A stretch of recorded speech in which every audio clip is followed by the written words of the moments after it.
Om Swastiastu. Wassalamualaikum warahmatullahi wabarakatuh. Salam sejahtera untuk kita semua. Selamat sore. Baik, perkenalkan, nama saya Gusti Ketut Arista Mahendra dari jurusan Pendidikan Agama Hindu,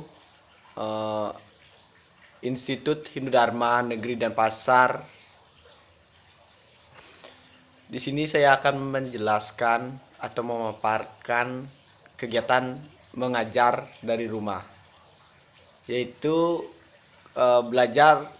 merdeka belajar adalah memberi kebebasan dan otonomi kepada lembaga pendidikan dan merdeka dari birokratisasi.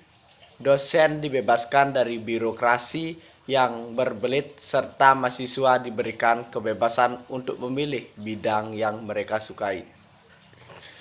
Menurut Nadiem Makarim, Menteri Pendidikan dan Kebudayaan, belajar merdeka, kampus merdeka merupakan kebijakan Menteri Pendidikan dan Kebudayaan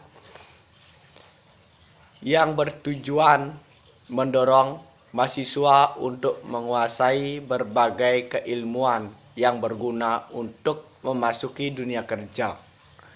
Kampus merdeka memberi kesempatan bagi mahasiswa untuk memilih mata kuliah yang akan mereka ambil. Adanya konsep belajar merdeka tentunya bertujuan untuk memberikan keleluasaan kepada mahasiswa untuk belajar di luar kampus. Konsep tersebut terus dikembangkan oleh Kemendikbud sebagai upaya untuk mendapatkan calon pemimpin di masa depan yang berkualitas. Nah, di sini ada latar belakang untuk mengikuti kegiatan mengajar dari rumah, yaitu akibat dari pandemi COVID-19. Pemerintahan mengeluarkan kebijakan baru demi menghentikan pencemaran COVID-19 ini, yaitu mengimplementasikan ajaran masyarakat social distancing atau memberikan jarak dengan orang lain sejauh 1 meter dan menghindari dari kerumunan.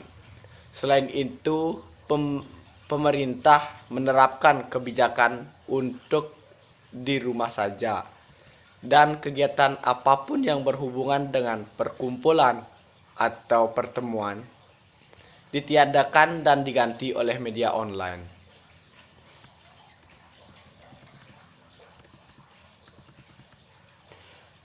Pembelajaran mengajar dari rumah memberikan dampak positif, yaitu pengalaman dan memanfaatkan teknologi dalam hal positif serta mewujudkan tantangan seorang pengajar. Program mengajar dari rumah dilakukan dengan rekrutmen terbuka bagi mahasiswa atau alumni yang berusia maksimal 40 tahun untuk menjadi volunteer mengajar siswa-siswi PAUD, TK, SD, SMP, dan SMA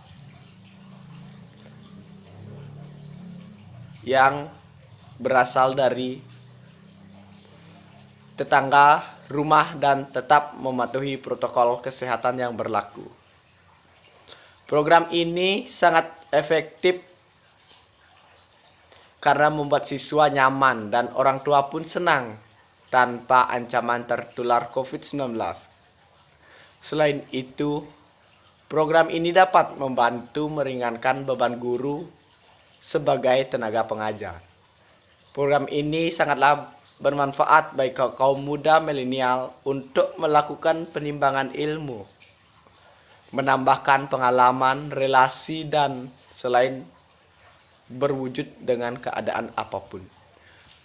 Program MDR ini sangat membantu meningkatkan pendidikan di tengah pandemi COVID-19 ini dan bisa memberi ruang untuk pengajar siswa dari tingkatan TK sampai SMA yang berasal dari rumah sendiri dan tetangga terdekat, di mana program ini sangat didukung dengan orang tua untuk menumbuhkan pendidikan di masa pandemi.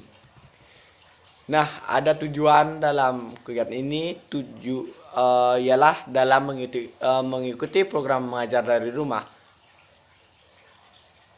bisa mengetahui pembelajaran di masa pandemi ini dan membantu pemerintahan dalam meningkatkan mutu pendidikan Indonesia, supaya tahu pelajaran siswa di rumah pada saat pandemi COVID-19.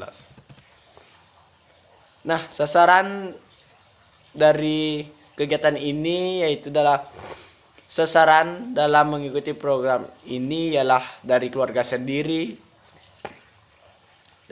dari tetangga yang bersekolah dekat rumah saya, yaitu di Denpasar. Materi yang saya ajarkan saat kegiatan mengajar ini yaitu membahas tentang pembelajaran agama Hindu di tengah COVID-19 dan sekaligus membahas pelajaran yang sudah didapatkan di sekolah mereka tersebut. Nah, metode yang saya ajarkan saat mengajar dari rumah ini yaitu menggunakan metode tentang agama Hindu, yaitu ada Dharma Wacana, Dharma Tula, dan Widya Tula. Di mana artinya Dharma Wacana itu merupakan metode penerangan agama Hindu yang artinya membicarakan mengenai ajaran agama dan dharma. Yang kedua,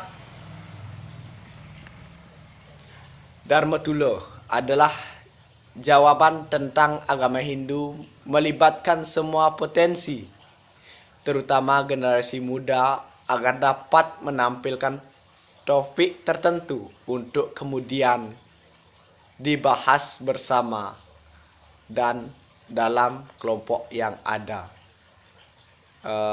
Baik, yang terakhir yaitu ada Widya Tula, di mana artinya ilmu pengetahuan yang disampaikan kepada setiap umat individu dalam kegiatan agama.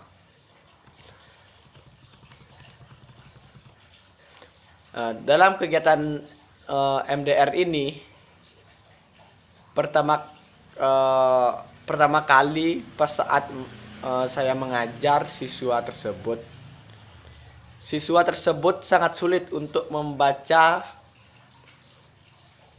dan memahami kitab suci Weda, dan sangat minim untuk belajar membaca, dan jangan pun membaca, untuk membuka buku aja mereka sangat malas di saat pandemi ini. Nah,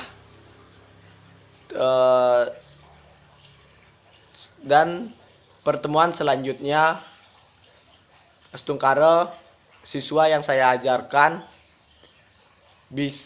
sudah mulai mengerti dan bisa memahami dan bisa membaca kitab suci Weda tersebut.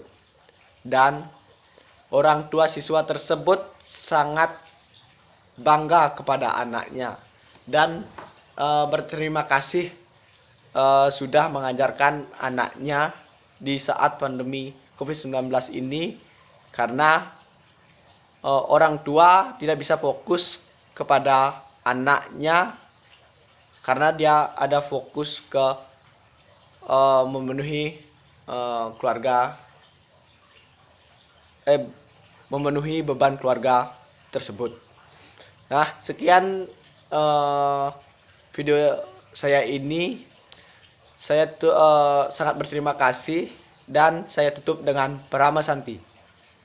Om Santi Santi Santi Om.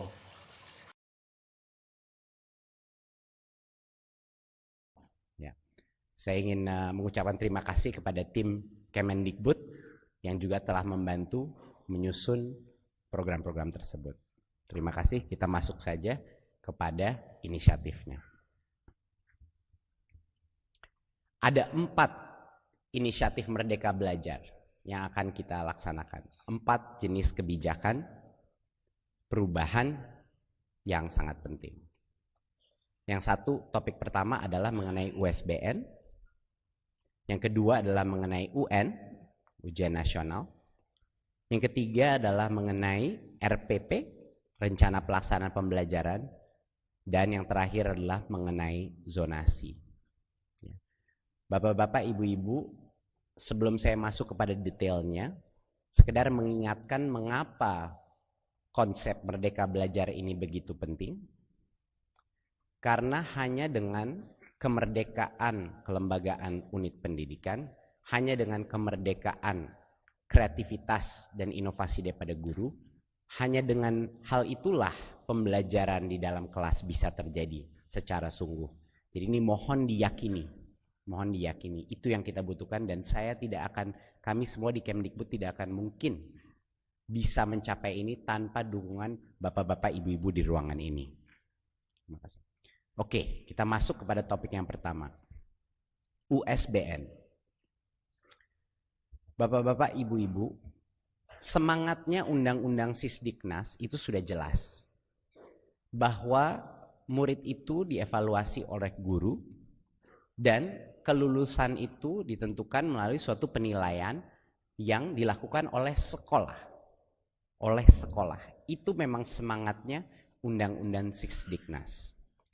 Pada saat ini yang terjadi adalah dengan adanya USBN, semangat kemerdekaan sekolah itu menentukan penilaian yang tepat untuk anak itu tidak terjadi atau tidak optimal.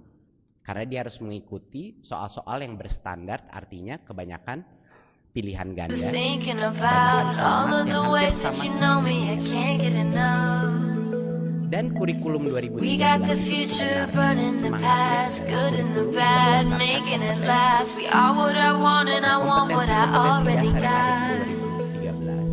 When you come through